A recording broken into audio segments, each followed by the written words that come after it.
Racing Through Time looks at the drivers, the cars, the races and the circuits that made motorsport history.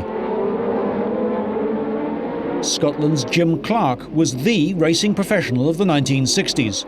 His speed and style made him a crowd favourite and the standard by which other drivers were judged. For nearly all his professional career, Jim Clark drove for Lotus and formed a unique partnership with Lotus boss Colin Chapman.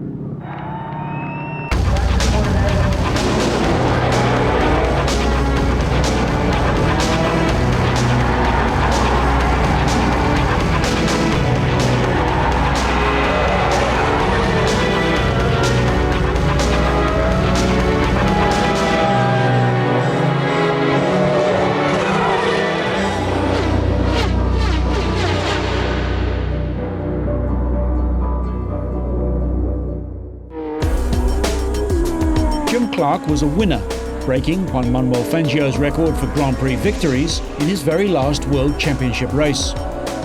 In 72 Grand Prix, he won 25, set 33 pole positions and 27 fastest laps. Remarkably, he had just one second-place finish. Colin Chapman provided fragile but fast cars, and Jim Clark's abilities enabled him to drive these cars to their full potential. What made Jim Clark such a revered figure? In Racing Through Time, his friend and biographer Graham Gold tells the story of Jim Clark's rise from shy club racer through to Grand Prix, World Championship and Indianapolis success, and to his tragic demise at the age of only 32. Jim Clark died on the 7th of April 1968 in a crash in a Formula 2 race at the Hockenheim circuit. And by his death, a whole era of motor racing came to an end. But it all started in 1955, when he first started to do various events for the Berwick District Motor Club with his Sunbeam Talbot Mark III. Jimmy was the youngest of a family of 5. He had 4 sisters, and therefore, as the family had 2 farms, he was the one that was going to end up by being in charge of the farms, and certainly his parents had no idea that he'd be interested in motor racing. I first met him in 1955 at a driving test meeting when he had the Sunbeam Talbot Mark III, and he was very good at that, and that led to me doing a few rallies with him. But the man who really started him on his motor racing career was Ian Scott Watson. I used to go along with a friend of mine, another local farmer, Ian Scott Watson, and act as his mechanic. Albeit, I used to strip the bumpers off his car and mask over the headlights and so on, because I was keen on racing and interested in racing, but never thinking that I would ever even be able to get into a car, whatever, because my parents were so much against it. One day we were up in north of Scotland at a race meeting, and we thought, it's far enough away from home so that my parents won't ever get to hear about it. So we swapped places, and I had my first race. And I enjoyed it enormously. I think it was really more than the curiosity to see what it was like on a racetrack rather than, the urge to go out and beat everyone. This curiosity, I think, has gone on with me ever since, I'd practiced most of the morning, and he went out and he was 3 seconds a lap quicker than me within 5 laps. And I thought I was just damn bad and said, right, you better drive in the race. And he was consistently, over the years that we competed together in the early days, he was consistently always around 2 to 3 seconds a lap quicker than me. The very first race was interesting in that it was a Good Friday and it was snowing up here, and all the rest of the team decided they didn't want to go, but Jimmy and I were determined to. So we ended up, in fact, because the lorry that we were going to take it down on broke down, we ended up driving it on the road. And this is before he'd even raced the car, with me following, or leading the way, in fact, in the Porsche as best we could. And Jimmy had a first and a second at Full Sutton the next day, which was a circuit near York, which incidentally, at the following meeting in the same circuit, Jimmy was the very first driver ever to achieve, in a sports car, 100 mile an hour race lap average. And it's really something that lots of people forget about. But of all the drivers in Britain, Jimmy was the first to do a 100-mile-an-hour lap average in a sports car race. I think the D-type was a major step for him. I mean, it was an act of faith on everybody's part, but it certainly threw Jimmy in at the deep end, most especially when he and I decided we would go and race at Spa in our first year.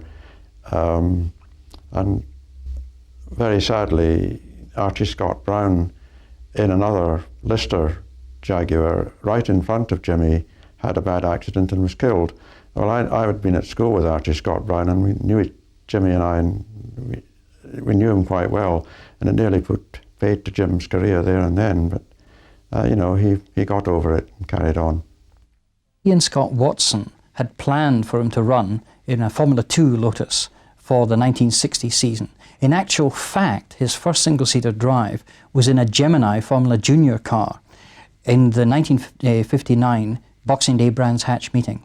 And the irony of it all is, in that very same race was the unpainted Lotus 18 driven by Alan Stacey, which was the car that was to change his destiny. It was the 18 that was to change the destiny of Lotus as well. Prior to this, Colin Chapman had built front-engined understeering cars. Now he was building rear-engined neutral-steering cars. The 18 could be configured as a Formula 1, Formula 2 or Formula Junior car. As a Formula 1 car, the 18 made its debut in Argentina in 1960. Motorcycle champion John Surtees was also in Formula Junior at this time and led by Ken Tyrrell. Surtees was to drive for Lotus later in the year. The grid at Alton Park for the Formula Junior race in 1960. Formula Junior was the stepping stone category using production-based engines. It eventually became Formula 3, which remains an important part of the racing ladder. From the start, Clark was to lead and dictate the pace.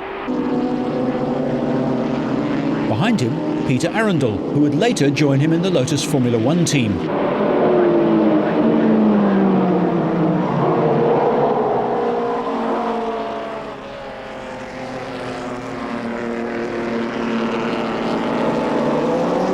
Through Lodge Corner, the line immaculate. Jim Clark had made Formula Junior his own. His progress from this point was rapid.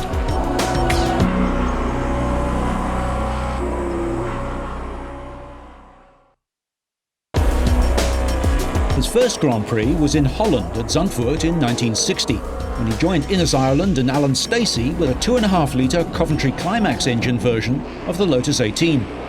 Ireland had already had a number of wins in non-championship races. Sterling Moss had already taken Lotus's first Grand Prix win in Monaco. The Dutch Grand Prix was the second race of the season, and Clark distinguished himself, battling with Graham Hill in the BRM until he retired. When did Innes Ireland first meet Jim Clark? I must have met him, I suppose, at Charter Hall when I was driving for a Curie Cos in a Lister Toguro Jaguar, and Jimmy was driving the Border Reivers D-type. And we must have met on that occasion, even if it was just saying hi, hello in the pits. And Jimmy was driving things like the Border Reivers D-type Jaguar, you know, a long time before I drove, or got into a big car. Well, not a long time, but certainly before. He had more experience of power than I did. When in his Lotus Formula 2 days in 1960, I think this was Chapman giving him a lot of schooling in, if you like, the junior class. Whereas Jim Clark had a successful first season in Formula 1 with Lotus, the original plan had been that he was going to race a Formula 1 Aston Martin, but that deal fell through. However, despite all of this, he was still interested in driving all sorts of other cars, and in particular sports cars. Border Reivers had bought an Aston Martin DBR1, and with Roy Salvadori and that car, he was to finish third at Le Mans in 1960. And we had a super race. The car was very reliable. Jury was a super driver, very easy with the car. And we finished third. It was about the maximum we could do. We were in no situation to win the race. We were very many horsepower down on the Ferrari. So I consider that as good as winning. We had a jolly good fast race. For 1961, the Grand Prix season was a season of change because it was the introduction of the 1.5 litre formula, and everyone knew that the Ferraris, who had been developing cars for this, had far more powerful engines, and this was actually the case. Monaco was to be a dramatic debut for the Lotus 21. Innes Ireland had written off his car in practice, and Clark had severely damaged his. It was repaired with parts from the third chassis back at the Cheshire Works that were flown in overnight. Around Monaco, the 1.5 litre Coventry Climax engine was at less of a disadvantage, and this was demonstrated by Stirling Moss driving a superb race.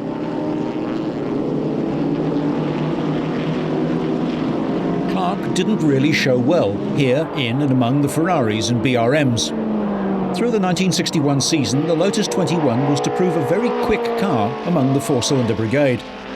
Moss won at the Nürburgring and Innes Ireland the non-championship race at Solitude. By and large, however, the Lotus 21 suffered from the same problems as all the other British cars. Lack of preparedness for the new formula with a down-on-power engine.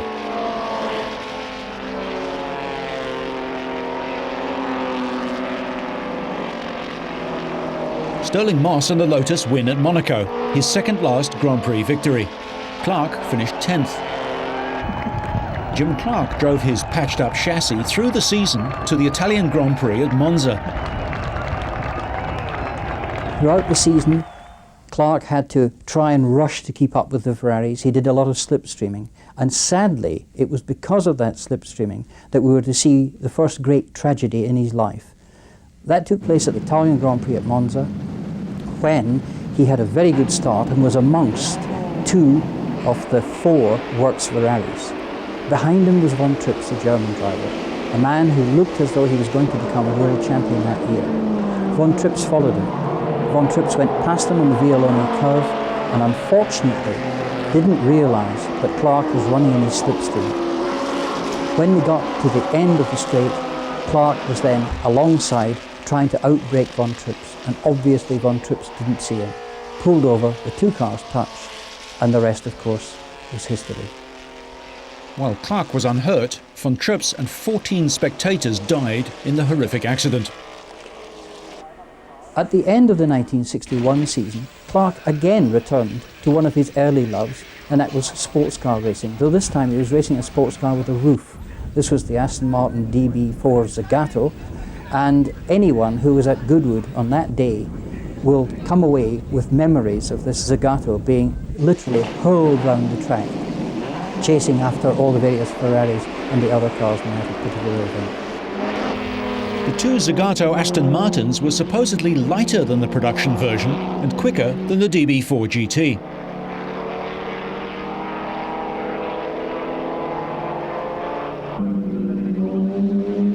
The 250 GT Ferrari was still the car to beat, whether it was Moss in the dark blue Rob Walker car or the up-and-coming Mike Parks.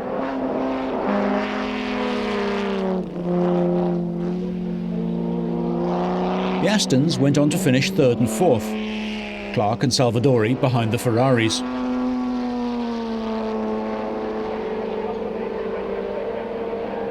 In the Lotus Formula One team, by the end of 1960, things became difficult between Jim Clark and Innes Ireland.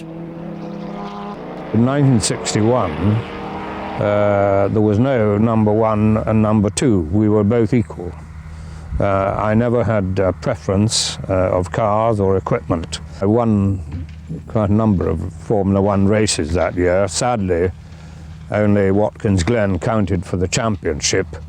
It was that year of the changeover from the 2.5 litre formula to the 1.5 litre formula. And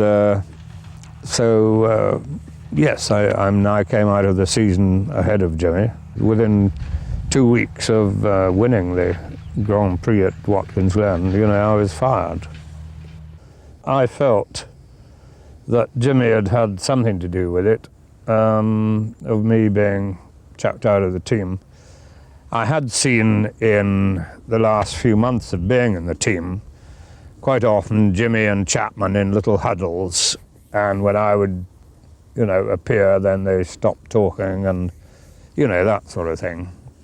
And so I felt, when it all happened, that Jimmy had something to do with it.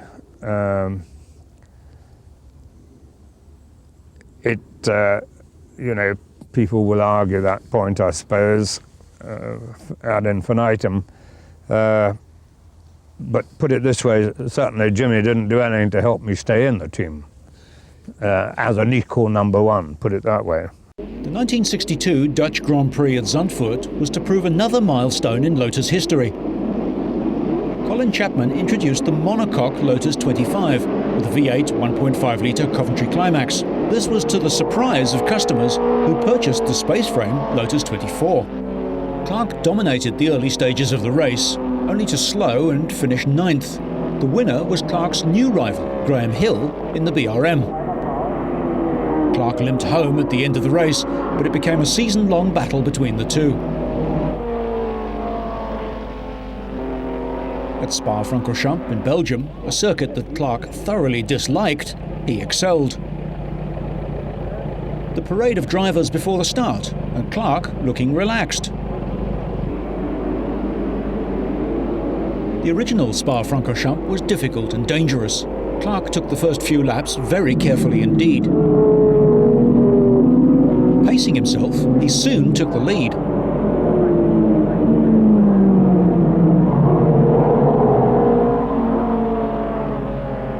The V6 Ferraris were now outgunned, as were Cooper, the departure of Jack Brabham being keenly felt. Brabham was driving a Lotus 24, waiting for his own car to appear. Clark's teammate Trevor Taylor was dicing with Ferrari driver Willie Moraci. When they collided at high speed, Moraci was seriously burnt, but Taylor fortunately returned to the pits unhurt but shocked.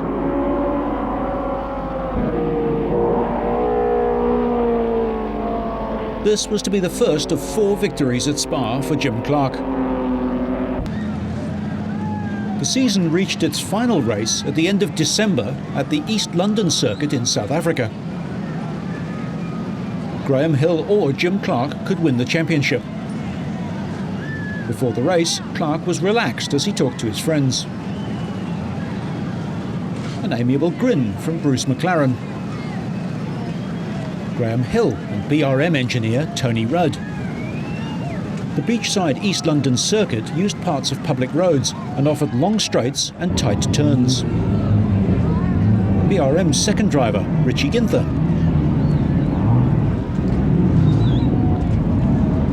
Clark makes his way towards the start, and Roy Salvadori sits in the Lola for his last Grand Prix race.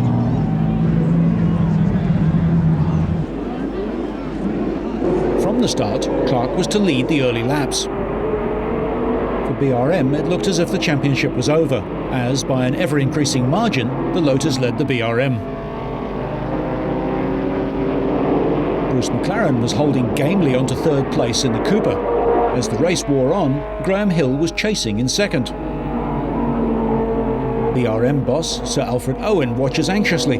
Then the first sign of a problem for Team Lotus as Trevor Taylor crawls round to retire. Richie Ginther going past in the second of the BRMs.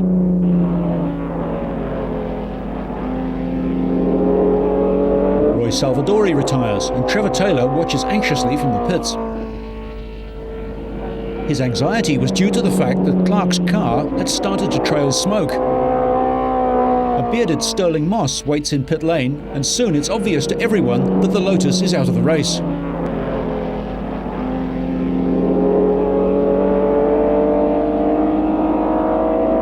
BRM is victorious, Clark is disappointed, and Graham Hill races on towards victory in South Africa and the World Championship for BRM in 1962. Jim Clark was runner-up. Immediately after the 1962 American Grand Prix, Colin Chapman and Jim Clark took the Lotus Formula One car up to Indianapolis to do some testing and see how the car would fare on the famous Brickyard. In turn, This was to lead to the development of the Indianapolis car, powered by Ford, for the 1963 event. The wind of change had already blown through Indianapolis a year earlier, when Jack Brabham had gone there with his Cooper. By now, the Americans were aware of the rear-engined cars as opposed to the front-engined, Offenhauser-powered roadsters that had monopolized the race for years. Dan Gurney had brought Ford and Lotus together for the 1963 race. Clark recognized Gurney as a worthy rival. Jimmy Clark, Grand Prix driver from Scotland, is ready in his Lotus Ford number 92.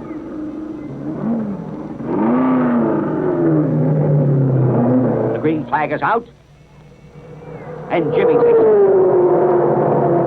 The timers clock him as he screams past the crowd and completes a lap of 150 plus miles per hour. Another lap over 149 assures Jimmy a starting position in this year's 500. Oh, it won't be long now. The drivers are getting ready. Goggles, handkerchiefs, cold cream. Anyway, they're ready for those famous words. And the cars move out.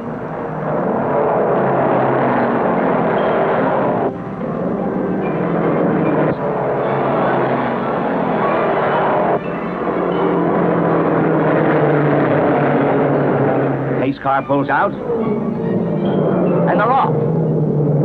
Parnelli Jones grabs the lead with Jim Hurtubise right on his tail. It's Jones, Hurtubise, Bobby Marshman, and Roger Ward on the backstretch. Hurtubise is trying hard for that lead. And in the home stretch, Hurtubise passes Jones. He's in the lead.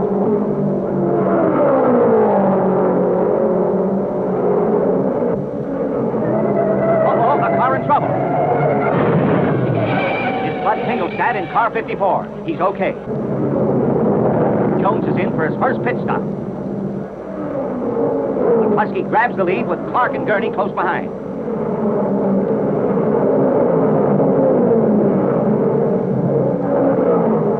Jim Clark takes second as they roar past the stands. Jones goes right out again to do battle for that lead spot. But Jim Clark and his Lotus Ford takes the lead. It's Clark first, McCluskey second, with Gurney coming up fast. McCluskey's in the pits. And the Lotus Fords are running 1 and 2. Jim Clark and Dan Gurney lead the race.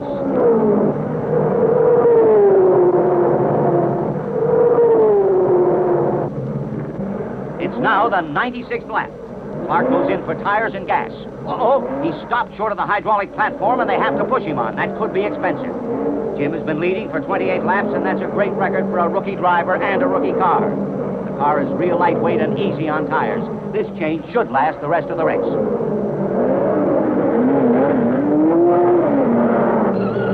Look out, a spin in the pits. It's Jim McElreath. He came in pretty hot. Too hot. Oh, that got him on their feet. Uh-oh, Dan Gurney's in for an unscheduled pit stop. His right front wheel is loose. Wasn't replaced tight enough. Too bad. Jones has only a 3.5 second lead over Jim Clark.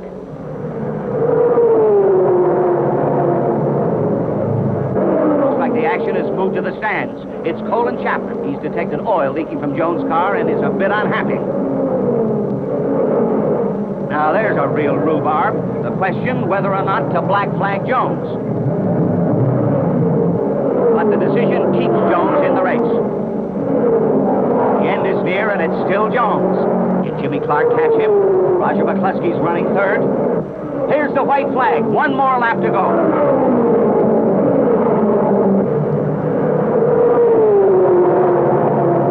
Time's running out and Providence takes over.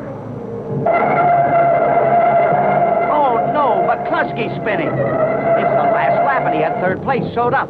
What a tough break.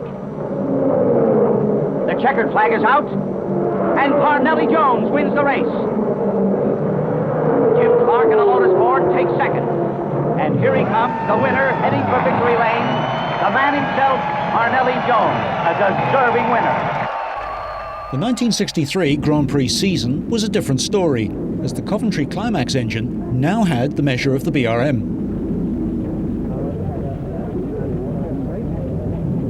Belgium was the first victory, then it was a win in France and Holland. The British Grand Prix was another victory to Jim Clark in 1963. In his first World Championship, he won 7 of the 10 Grand Prix, and he hadn't finished with the Americans either. Clearly, Jim Clark was furious with that result. A second place, a disputed second place. And he told Chapman that he wanted to do another event in the USAC Championship because he wanted to get his own back. He knew that he could beat the American drivers. And so, entries for Dan Gurney and Jim Clark were put in for the Milwaukee race.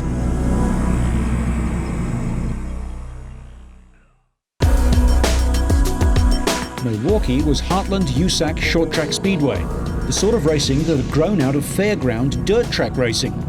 And Clark had returned to his normal dark blue crash helmet. With the Lotus Fords leading the pack, this promises to be the most exciting 200 miles in American automobile racing this year. Around the 4th turn, and 26 of the finest racing machines in the world roar by the stands.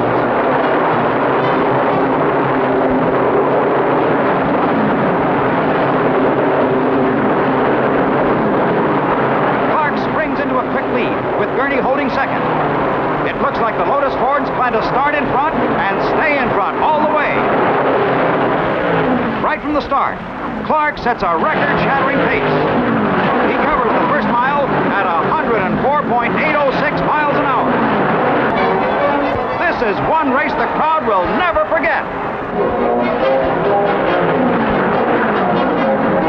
The final lap, Clark holds a 31-second lead, almost a lap over the second-place Voigt. The checkered flag.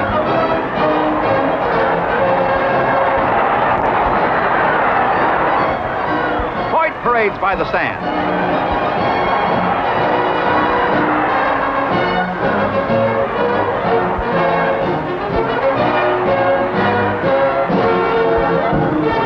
Gurney takes the checker for third.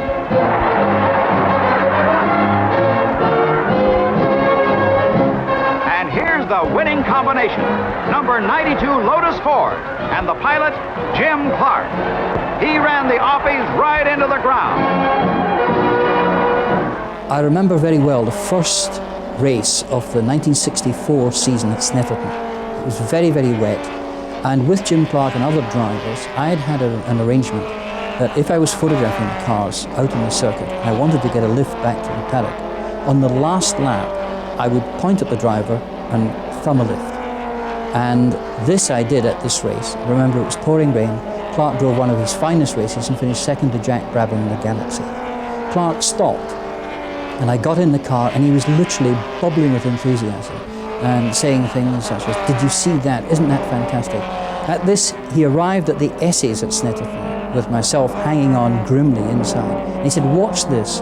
And he just accelerated and brought the car into a slide, slid it through both sides of the S's, came out the other side with a big grin in his face and said, "God, isn't this wonderful?" Australia's Frank Gardner was a great all-rounder and a contemporary of Clark's. Yeah, it was a great era, a different era. It wasn't the high-tech era today. You didn't have telemetry coming out your ears and technicians and stuff like that. The state of the art of those things were very good. They were easy cars to drive in the wet, which there was plenty of in that part of the world. We had good tyres, good contracts. It was all practical stuff. There was no complications. You could think your way through your whole program. The yardstick in cars then was Jimmy Clark driving Cortinas, and I happened to be on form, I suppose, and I beat Jimmy 3 weekends on the trot. And Fords were kind enough to give me a 5-year contract, providing I didn't drive Formula 1 and pick up any points in any World Championship race, because they wanted the cars to win. In the case of Jimmy Clark, it was Jimmy Clark won, not the Ford cars. Everybody said Jimmy's won again and Jimmy's won again, but with Frank driving them, it was the Ford that won. They were able to turn the publicity around, and Ford cars won at Zandvoort, Ford cars won at Zolder or Silverstone or whatever the case was. Crystal Palace no longer exists as a motor racing circuit, but it was the scene of some splendid battles in the 1960s. Here, Jim Clark in a Lotus Cortina, fighting it out with the bigger-engined Galaxies. They took some reeling in, but the little Cortina was ideal on this tight track. And at the end of 1964, it was Jim Clark who won the British Saloon Car Championship. He shakes hands with the 1963 champion, Jack Sears. A delighted Colin Chapman examines the spoils of victory and contemplates the commercial benefits of his growing association with Ford. After Colin Chapman's success at Indianapolis in 1963 and the success at Milwaukee that same year, there was no doubt about it that Colin thought he could almost do anything. And when he went back to Indianapolis the following year, 1964, he insisted that the team should use Dunlop tyres and not the regulation Firestone tyres that everyone used. As it turned out, various things happened. There was a strike at the factory, there was a holiday weekend, and tyres were really rushed out to the brickyard. As it turned out in the race, there were problems for Clark, a tyre burst, and that was the race over. There was an interesting sidelight to that, and for safety reason, Colin Chapman pulled in Dan Gurney, and for this he was hauled over the coals by Ford Motor Company because he was told that a racing driver was engaged to race, not to stop. A.J. Foyt was in the last front-engine roadster to win at Indianapolis. The 1964 World Championship was a closely fought contest between Jim Clark, Graham Hill and John Surtees in the Ferrari. Brands Hatch hosted the British Grand Prix for the first time.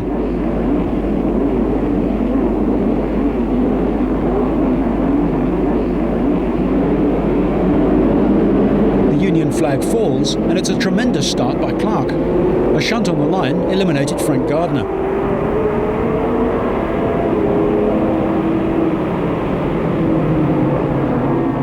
Clark into a lead he was never to lose.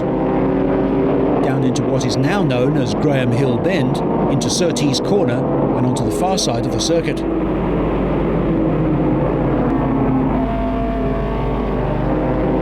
Under the bridge and on their way to Hawthorns and Westfield.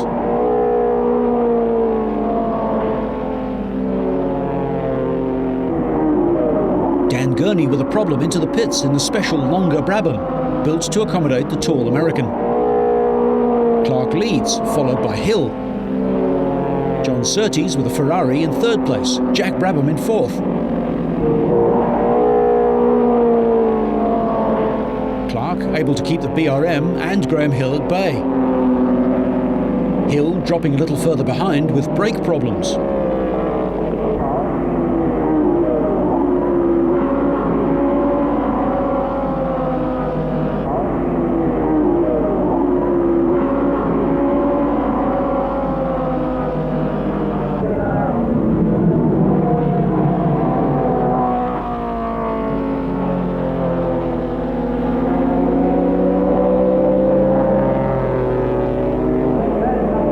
Into the final laps, the checkered flag and Jim Clark the winner of the 1964 British Grand Prix.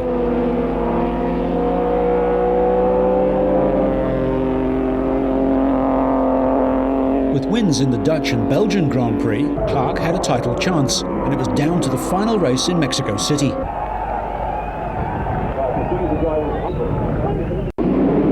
It's been said that the Ferraris ganged up on Graham Hill, who retired from the race after tangling with Lorenzo Bandini's Ferrari. Meanwhile, Clark was way ahead of the opposition.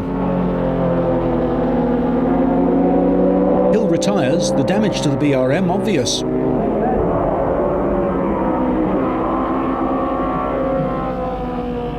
Richie Ginther with his final drive for BRM before joining Honda. However, the crowd was not to see a Clark victory. Dan Gurney was the winner for Brabham, and John Surtees won the 1964 World Championship for Ferrari. How did Jim Clark balance his racing and farming lives? The background to farming, I think my father was right when I left school. He said, I think you should, it's now time you left school, and you're going to learn more at home here on the farm than you're going to learn the next year at school. And I'm sure I did. Which do you prefer, farming or motor racing. It's a most extraordinary juxtaposition of pursuits. Motor racing and farming, to my mind, were in a way two opposites. Absolutely. And the very fact that they are two opposites helps me enormously. It kind of keeps a sense of balance. Jim Clark was a country boy more than anything else.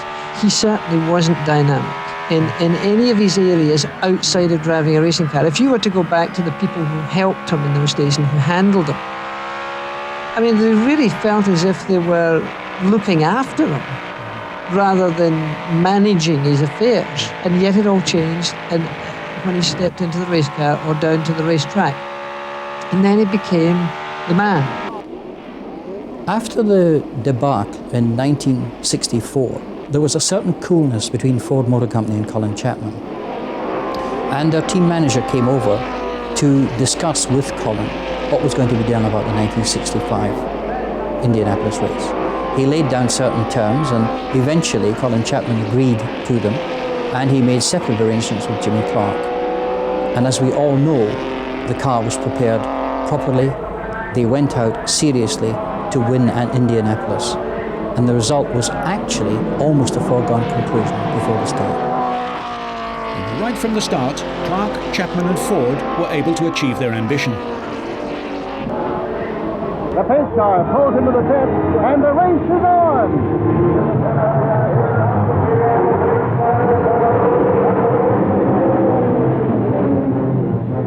Clark leads the pack through the first turn with A.J. Foyt, Dan Gurney, and Fenwick Jones in close pursuit.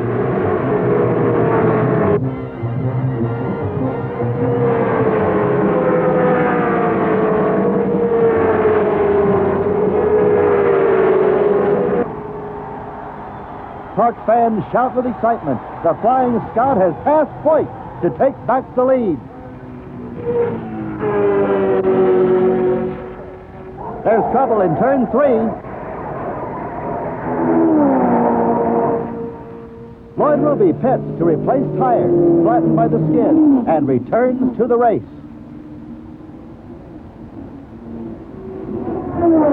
A signal to Jim Clark brings him in for fuel.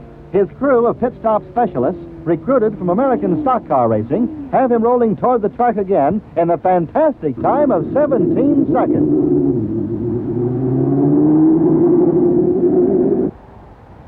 With Clark in the pits, A.J. Foyt has captured first place and leads the Scot by a few seconds.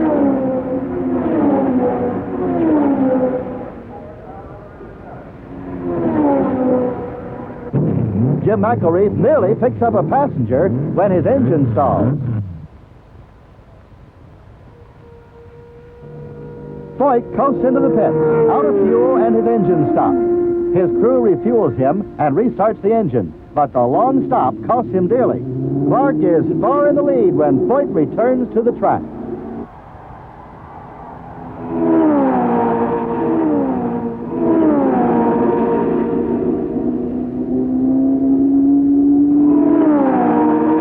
Jones' pit crew is worried because he is running low on fuel, and Parnelli is worried because the threat of Andretti keeps him from slackening his pace to save fuel.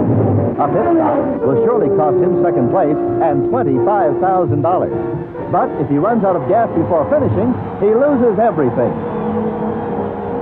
Jim Clark crosses the finish line to win the 500 with a comfortable lead of more than 2 minutes. It is the culmination of 3 years of effort by car builder Colin Chapman, and he dances down the pits like a ballet artist as Clark drives the triumphant road to victory lane. Jim Clark, first European to win at Indianapolis since 1916, set a new record of 150.686 miles per hour. The 1965 British Grand Prix at Silverstone. The contenders, BRM's Graham Hill and Jackie Stewart, the rising star, Dan Gurney again with Brabham, and the boss, Jack himself. John Surtees, the reigning world champion, and new Ferrari teammate, Mike Spence. Jack Brabham looking serious prior to the start of the race. Lorenzo Bandini in the third of the Ferraris, and Denny Hulme enjoying his first Grand Prix season. Bruce McLaren, still with Cooper, and a young Jochen Rindt, also in the Cooper team. Innes Ireland, smoking a cigarette. A relaxed Jim Clark at the start. Getting away and getting out ahead of the opposition. This was a masterly drive, and there was no challenge for Clark. As is often the case with great drivers, they can lead a race and win with a car that's in trouble. Throughout the race, Clark suffered from falling oil pressure. He'd been taking it very steadily round corners and making up his speed on the straights.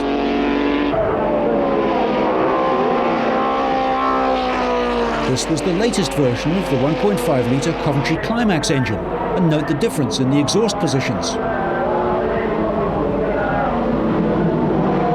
Jochen Rindt walks in and wishes he had one.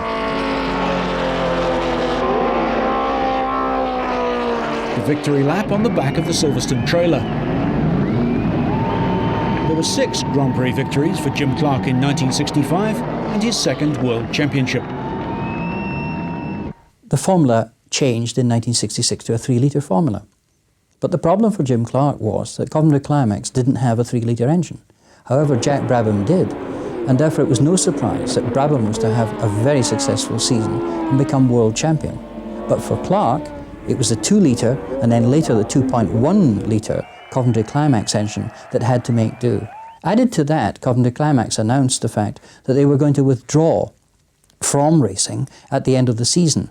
And it's ironic that BRM, who had developed the H16 engine, provided the only engine with which Clark won a Grand Prix that year. That was the American Grand Prix with a Lotus BRM. In 1966, Jim Clark went back to Indianapolis, again looking for a win. This time, however, he was driving a car in the day-glow colours of Andy Granatelli, and he had his friend Jackie Stewart racing in the same race. However, early on in the race, there was an accident, and it took a long time to clear up the mess there. And as a result of this, when the race was restarted, there was a considerable controversy as to whether the USAC organisers had correctly counted the number of laps that had been completed. Suffice to say, the race continued, Jim Clark was in the lead, and then did something which Jackie Stewart afterwards remarked as being one of the most amazing things he'd ever seen. Clark actually spun his car down the track, collected it and carried on without hitting anything.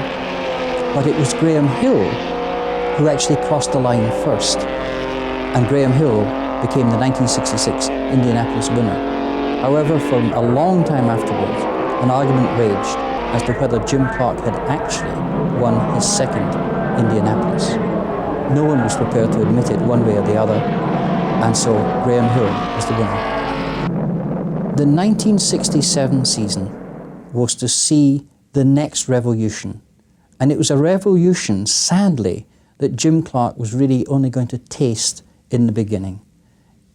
The repercussions of the launch of the Cosworth engine, developed by Ford and Cosworth, and provided to Lotus for the Dutch Grand Prix, not only provided them with a winning combination right out the box, so to speak, but was to provide a winning combination for Ford for many years to come.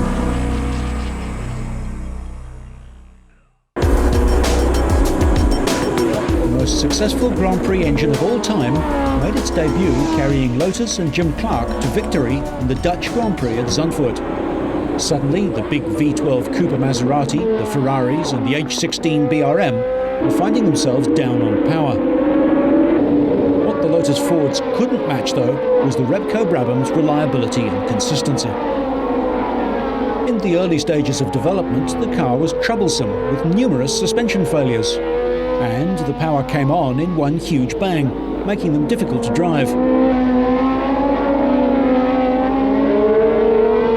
Graham Hill had done the majority of the early development work on the car because Jim Clark had been living in France as a tax exile. Clark soon adjusted himself to the power of the DFV.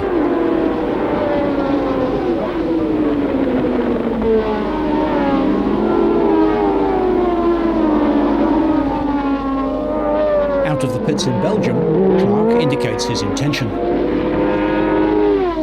Chatting connecting to Stirling Moss prior to the start of the British Grand Prix in 1967 at Silverstone. A last-minute adjustment on Hill's car, which had been rebuilt following a practice accident, and Clark looks quite pensive. The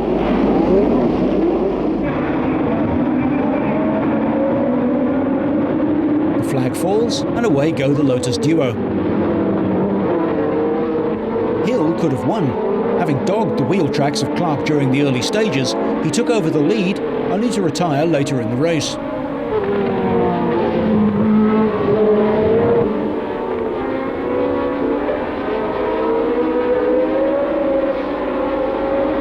Ford's Walter Hayes looked pleased as Clark circulates at record speeds.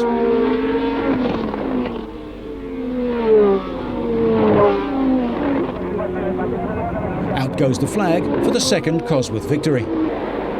At the Nürburgring in 1967, the twists and turns of that demanding circuit caught out the unwary. This was Grand Prix racing before aerodynamic downforce and slick tyres.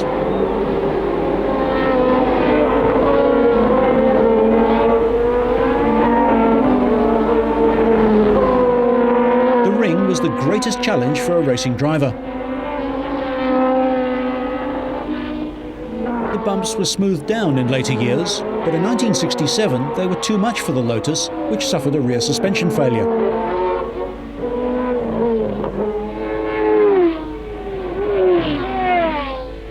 Denny Hulme sped to the win in the Repco Brabham. Graham Hill at Monza in 1967, and Chapman looking somewhat pensive before the start. London Rowing Club colours on Hill's helmet, and the usual dark blue for Clark. Dan Gurney gets away to a fine start with a V12 Eagle, but Clark, who had been delayed by a puncture, put in a virtuoso drive that took him back out of the pits and into the lead of the race. However, Clark ran out of petrol, and John Surtees just held off Jack Brabham in a classic race.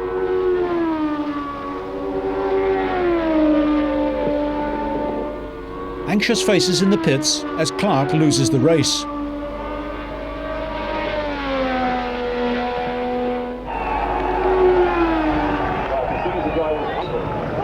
He walks in, and Graham Hill commiserates. It was a different story in the States at Watkins Glen. Once again, the two Lotus 49s on the front row of the grid. Following the leap into the air, Clark raced off into the distance. And by now, Lotus had found reliability with the Cosworth engine.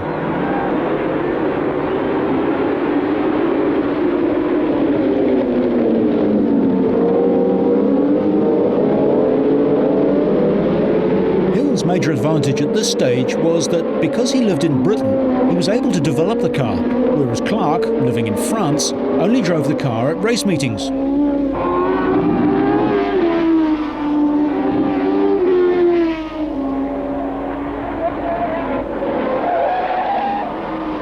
Surtees spins the Honda harmlessly.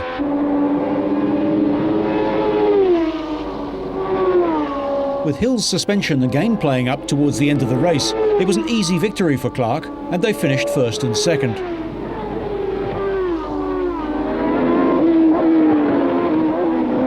A fine achievement, and Colin Chapman is congratulated by Walter Hayes, who was behind the Cosworth DFV engine project.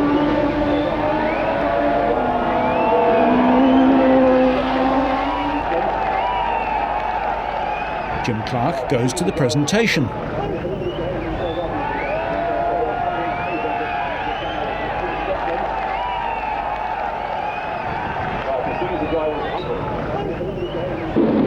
Mexico City, 1967. Denny Hulme or Jack Brabham are in line to win the championship, but Clark and Hill were favourites to win the race. Graham Hill led, with Clark at the stage in third place. New Zealander Chris Amon in second place with a V12 Ferrari. Lotus leads, Ferrari second, Lotus third.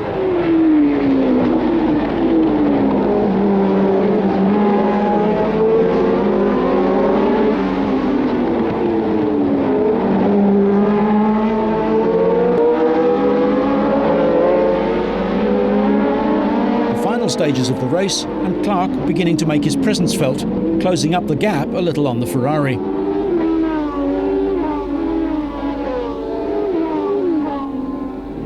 Clark then improved to second place and finished the season in style, winning the Mexican Grand Prix.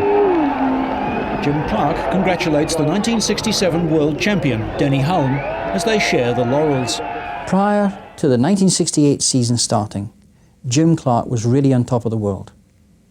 He had spent a year in exile, so to speak, living in Paris to improve his tax situation. He was faced with a second year with the Cosworth, now developed. He was faced with the excitement of Indianapolis with a turbine car, which he had tested just prior to him going to Hockenheim.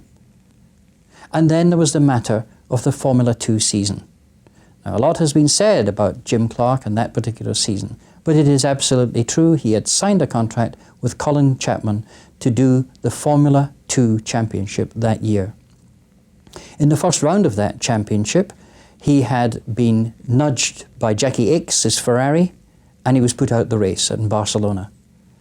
But the following week at Hockenheim, he lined up in miserable, wet conditions, not terribly happy about the car, not terribly happy about the tyres, and of course the rest was history. In January 1968, at the South African Grand Prix, he broke Fangio's record, a record that was to stand for many years and was to be broken by his friend Jackie Stewart. The great thing that everyone who saw Jim Clark race will remember is his sheer, bubbling enthusiasm for racing. Money wasn't important to him. He had plenty of money anyway, but money was not important to him. To him, the important thing was to race. And it didn't matter whether he was racing a Lotus Cortina at Brands Hatch, a Grand Prix car, winning Indianapolis, or even, as he did in 1966, driving a rally car on the RAC Rally. Jim Clark was a complete driver, and we may never see the like of him again.